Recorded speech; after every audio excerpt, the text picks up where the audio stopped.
여러분 안녕하십니까? 정인구 수학과의 닥터 데이비드 청입니다. 요즘은 만나면 모두 다 이 백신 이야기를 합니다. 이 백신 부작용에 대해서 또는 백신을 언제 맞느냐 또는 백신을 모두 어디에서 맞을 수 있는지 서로 이렇게 정보를 교환하고 야단입니다. 이 백신이 정말 중요한데요. 이 백신이 사실 또 중요한 분야가 또 있습니다. 우리가 말하는 이 백신은 이 육체적인 백신을 이야기합니다. 홍역이나 볼거리, 풍전 이런 백신이고, 그러나 이 육체적인 그런 백신도 중요하지만 그게 못지않게 중요한 것이 정신적인 백신입니다. 그리고 영적인 백신도 있습니다.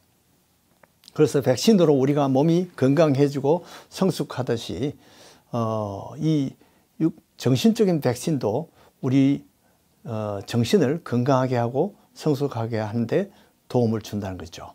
그래서 오늘은 이런 정신적인 백신에 대해서 한번 알아보도록 하겠습니다.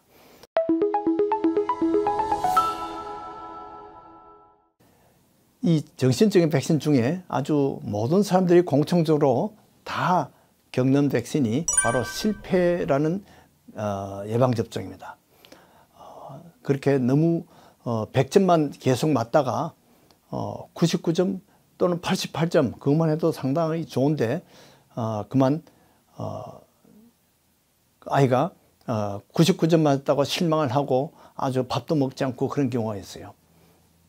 그런데 어쨌든 그렇게 하다 보면 다음에는 더 잘해보겠다 이런 의지를 가지고 또 이렇게 다시 힘을 내서 나중에는 더 좋은 성적을 할 수가 있죠. 근데 어떤 사람은 재수를 하거나 또는 입시를 실패해서 또는 어떤 사람은 낙제를 해서 뭐 제 친구 중에는 낙제한 의과대학에서 낙제한 친구들도 있습니다만은 그런 친구들이 나중에 더 열심히 공부해서 더 훌륭한 의사가 되는 경우도 있습니다. 이런 것이 다 그렇게 백신이 돼가지고 그 사람들이 나중에 성공하는데 결국은 도움을 주더라는 것이죠. 나중에 끈기로 성공하는 그런 경우가 있습니다. 이 성경에도 보면 이 야곱과 라반의 관계가 아주 서로 쏟고 속이는 그런 관계인데 그렇게 속은 상태에서도 실망하지 않고 그것이 백신이 되어서 나중에 인생의 어려움을 이기는 그런 성공을 일으키는 그런 백신이 되었다고 생각합니다. 그 다음에 또 우리가 생각해 볼 수 있는 것이 욕먹기 백신입니다. 욕먹는 게 무슨 백신이 되겠느냐. 어떤 아이들은 시골에서 사는 아이들은 친구들끼리 그냥 습관적으로 욕을 합니다. 친구끼리 아주 욕투성이 대화합니다. 그래서 이런 욕을 듣고 화를 내면 친구가 못 되죠. 그러나 욕을 듣고도 싱글벙글 웃으면서 같이 어울려 다니는 것이 친구입니다.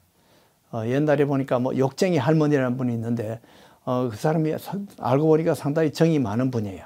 근데 왜 욕으로 정을 표현할까요? 아마 어릴 때 계속 그 욕을 들으면서 자라서 부모들이 욕을 하는 것을 듣고 살아서 욕이 습관이 되지 않았냐 그렇게 생각을 하는데 부모들이 그럽니다. 야, 이 썩어질 놈아 그러면서 이렇게 자식을 하면서 욕을 하면서도 그만 그 욕을 먹으면서 서로 관계가 친밀해집니다. 그래서 욕을 하면서 내성이 생기고 욕을 먹으면서 내성이 생깁니다. 욕이 바로 백신처럼 내성이 생기는 거죠. 그래서 욕을 생전 듣지 않다가 욕을 들으면 확 분노가 치솟아서 그만 큰 싸움에 말려드는 수가 많습니다. 그래서 어릴 때 욕을 듣지 않던 사람들이 나중에 부부 싸움에서 상처를 많이 입습니다. 이 부모 자식 간에도 이렇게 욕을 들으면서 자란 사람들은 부부 싸움에서도 끄떡도 없는데 곱게 자란 사람들이 부부 싸움에서 그만 말에 상처를 입고 큰 실패를 당하는 수가 많이 있습니다. 그러나 욕을 많이 들었던 사람들은 그것이 백신이 돼가지고 부부 싸움에서 아주 심한 말을 들어도 싱글벙글 합니다. 왜 그러냐 하니까 어릴 때부터 정신적인 이런 욕이라는 예방접종을 많이 맞았기 때문에 그렇습니다. 성경에도 보니까 바울을 보고 야, 너 미쳤구나. 너 학식이 너무 너를 미치게 만들었구나. 이렇게 했는데 그런데도 화내지 않고 바울이 자기 페이스를 지키면서 복음을 전했습니다. 이것은 다 어려운 고난을 통해서 욕을 먹으면서 이런 그것이 백신이 되었다는 것입니다. 또 어떤 백신이 있느냐 하면 정신적 백신 중에 왕따 백신이 있습니다. 영어로는 불링 하는 것입니다. 분리를 당하는 것이 왕따를 당하는 것인데, 이 가정에서 왕따를 당하는 경우가 있습니다. 야, 너 어릴 때 너는 주워온 아이야. 뭐 이런 이야기 많이 듣고 자란 아들이 나중에는 그런 왕따를 당해도 잘 견뎌냅니다. 이 반에서 왕따를 당해 본 경험이 있는 아이들이 나중에 군대에서 또 왕따를 당했을 때 잘 견뎌냅니다. 군대에서 왕따를 당했던 사람들이 사회에서, 직장에서, 교회에서 왕따를 당해도 잘 견뎌냅니다. 그래서 옛날에 당해본 그 경험이 바로 백신이 돼가지고 우리의 인생 적응에 도움을 준다는 거죠. 그래서 강한 사회인이 되고, 강한 직장인이 되고, 강한 경인이 됩니다. 그래서 성도들은 이런 이 말에 대한 핍박, 이런 것을 잘 이겨야 됩니다. 요셉도 보니까 형들에게 왕따를 많이 당했더라고요. 그런데 결국은 그것을 이기니까 나중에 성공해서 나중에 애굽의 총리 대신이 되었습니다. 이런 것이 왕따 당할 때는 모두 신세를 한탄하고 그렇게 했겠지만은 이것이 결국은 하나님의 은혜고 하나님의 훈련 방식입니다. 그래서 여러분들 혹시 왕따 당하는 사람들이 있으면 이것이 하나님의 훈련 방식이라고 생각하시고 잘 이겨내시기를 바랍니다. 또 농담이라는 백신이 있습니다. 이 대인관계를 가깝게 하는 것이 농담입니다. 그래서 농담을 진짜로 알면 금방 싸움이 되죠. 농담을 가볍게 처리하는 능력을 잘 키우는 것이 이 정신적인 백신이 된다는 것입니다.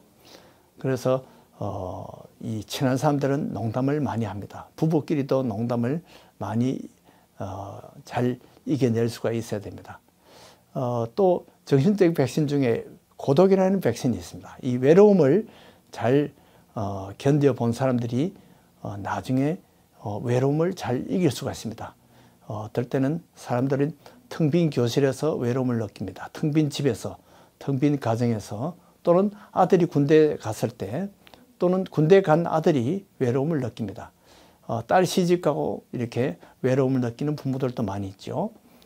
교회가 나뉘어서 외로움을 느낄 수가 있습니다. 엘리야도 보니까 고독을 느꼈더라고요. 하나님 앞에 투정을 했어요. 이제 남은 남았습니다. 모든 선지자들이 다 죽었습니다. 그런데 하나님은 실제 7천이나 되는 많은 선지자들을 남겨놓았다고 했습니다. 그래서 실제 엘리야가 그 후에 더 많은 제자를 양성할 수 있었는데, 그 중에 엘리사와 같은 이런 뛰어난 그런 제자도 있었습니다. 그래서 이 엘리사는 많은 이적을 행했죠. 이런 것이 다 모두 이 고독이라는 그런 외로움을, 백신을 이겨서 생긴 그런 열매라는 것입니다. 그리고 고난에는 예방주사가 있습니다. 배고픈 경험을 한 사람, 가난을 경험한 사람, 군대 생활을 힘드는 일을 경험한 사람, 또 실직이라든지 경제적인 고난을 한 사람들이 잘 견딥니다. 일제식민지나 6.25 전쟁을 잘 이긴 사람들이 강한 면역을 가지고 생활력이 강하게 이겨냅니다. 아마 이번에 코로나도 이것을 잘 견뎌낸 사람들은 더욱더 아마 지금 마음이 더 강해졌을 것으로 생각합니다. 가장 견디기 힘든 것이 시련이라는 백신입니다. 어떤 사람들은 외동 아들이 돼서 혼자 사랑을 독차지하다가 나중에 사회에 나가니까 잘 견디지 못합니다. 그러나 9남매, 10남매 사이에서 부모 사랑을 나누어 가졌던 사람들이 나중에는 잘 견뎌냅니다. 외동 아들로 자랐던 사람들이 위험한 것이 바로 사랑을 독차지한 것이 문제가 됩니다. 부모 사랑 귀한 줄을 몰라요. 저도 9남매 중에 하나인데 어릴 때 또 이렇게 왕따도 당해보고 이런 사랑을 독차지하지 못하는 그런 섭섭한 때가 많이 있었지만은, 그러나 이것이 나중에 백신이 돼가지고 어려운 일이 있을 때 잘 견뎌낼 수가 있었습니다. 어떤 사람은 부부의 배신도 견뎌내고 사고를 견딜 수도 있고, 또 부부 중에 여절로 먼저 간 사람이 있어도 잘 견뎌냅니다. 이혼을 당해도 견뎌냅니다. 첫사랑이 헤어지면 천지가 무너진 듯 했지만은 나중에는 이것이 백신이 돼서 가정의 어려움을 잘 극복할 수 있습니다. 호세아라는 선지자들도 이 와이프의 그 고멜의 배신을 통해서 하나님의 마음을 깨닫고 그 다음에는 더 강렬한 설교를 할 수가 있었습니다. 이 코로나 때문에 우리가 신체적인 갈등이 많습니다. 정신적인 예방접종입니다. 이런 것을 통해서 앞으로 우리가 더욱더 강하게 다시 거듭날 것으로 저는 확실하게 믿습니다. 이 코로나가 여러분들에게 은혜의 백신이 되기를 바랍니다. 안녕히 계십시오.